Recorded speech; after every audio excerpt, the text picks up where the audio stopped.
Hello friends, आज हम आपके लिए लेकर आए हैं कक्षा 8 की पुस्तक हमारा इतिहास एवं नागरिक जीवन। इस पुस्तक का पार्ट 4 जो नागरिक शास्त्र का चैप्टर चल रहा था उसका पार्ट 4 आज हम आपके लिए लेकर आए हैं।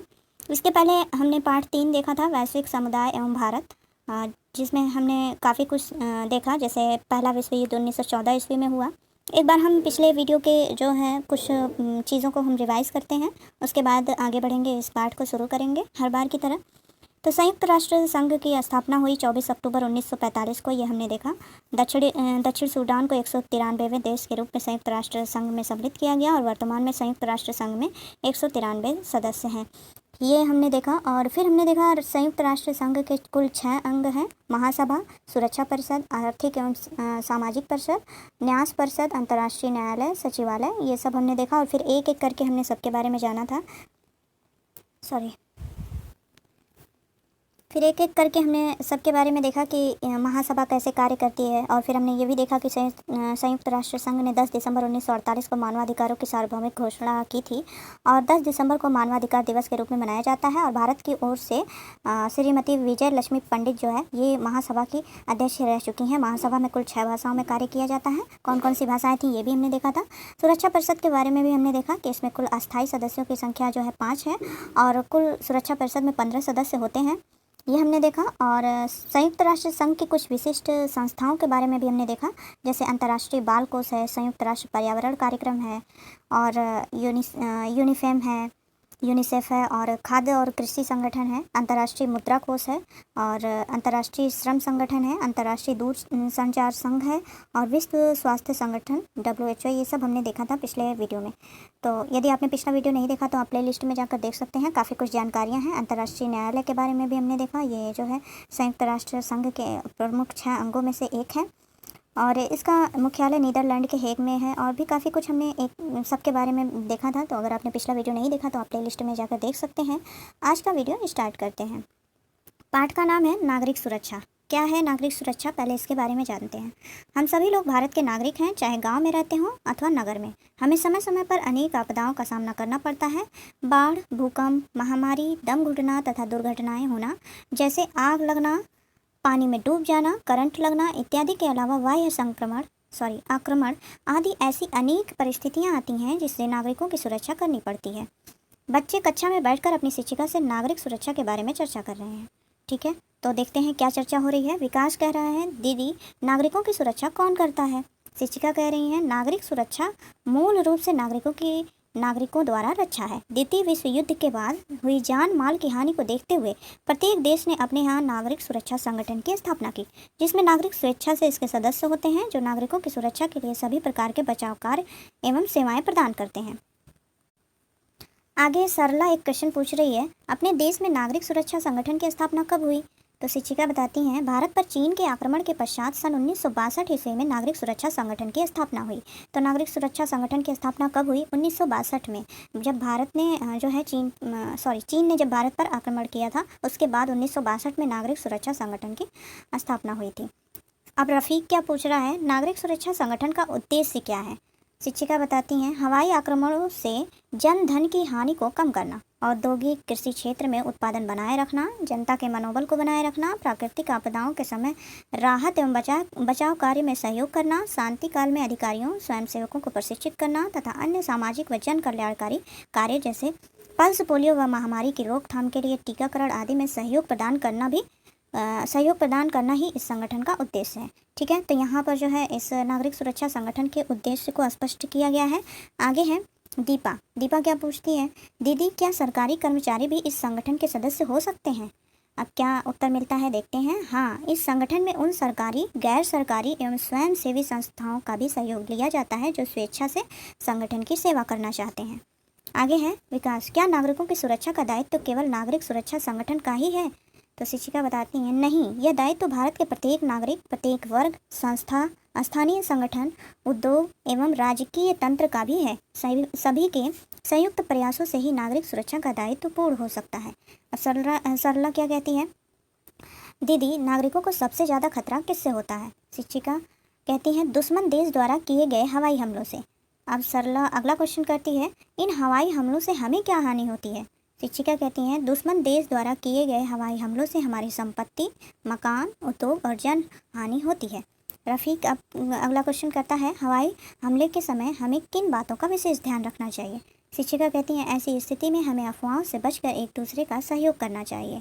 अब दीपा कहती हैं दीपा क्वेश्चन कर रही है अगला क्वेश्चन, क्या हवाई हमले के समय हमें कोई चेतावनी नहीं दी जाती है। अब देखिए आगे क्या है इसका उत्तर।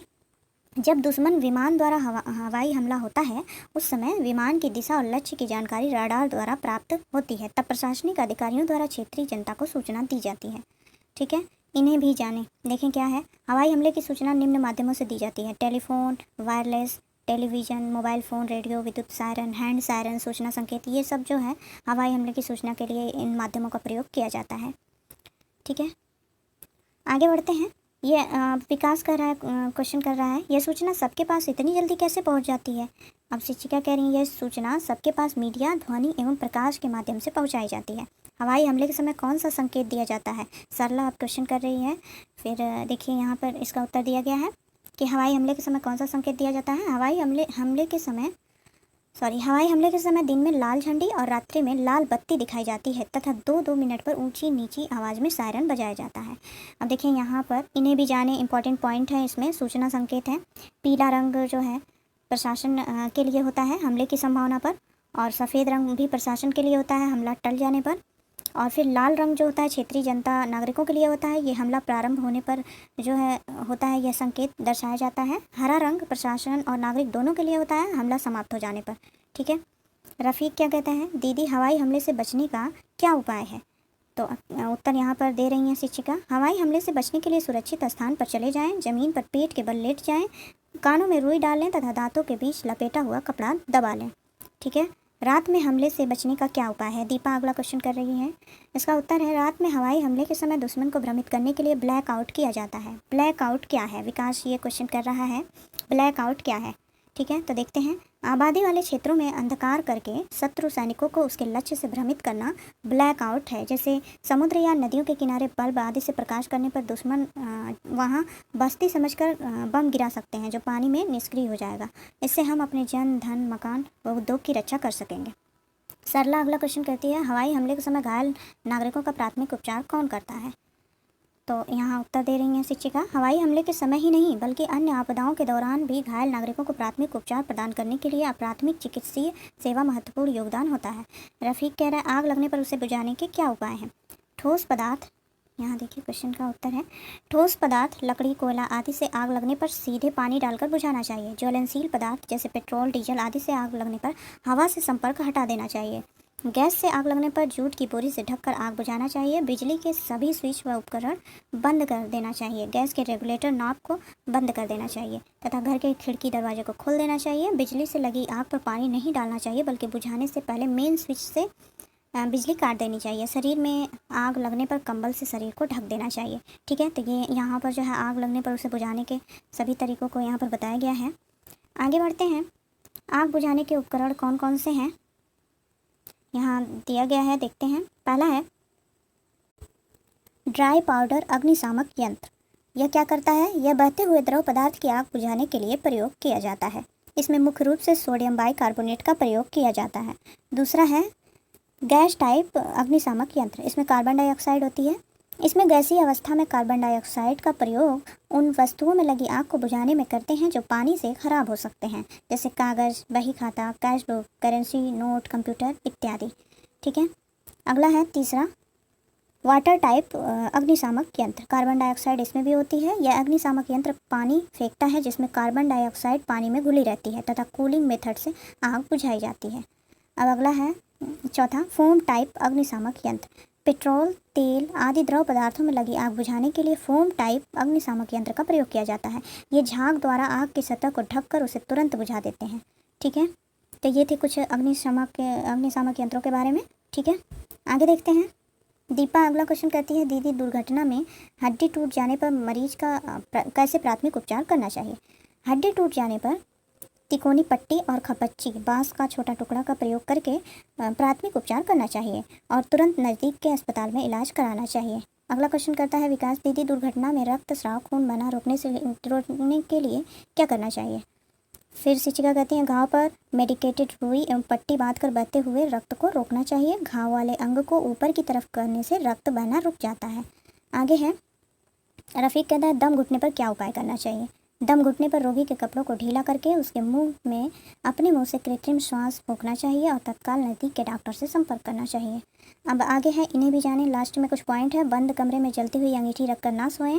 दूसरा पॉइंट है मच्छर काटने से बचने के लिए जो पदार्थ इस्तेमाल किए जाते हैं जैसे मच्छर अगरबत्ती स्प्रे आदि से श्वास की बीमारी हो सकती है।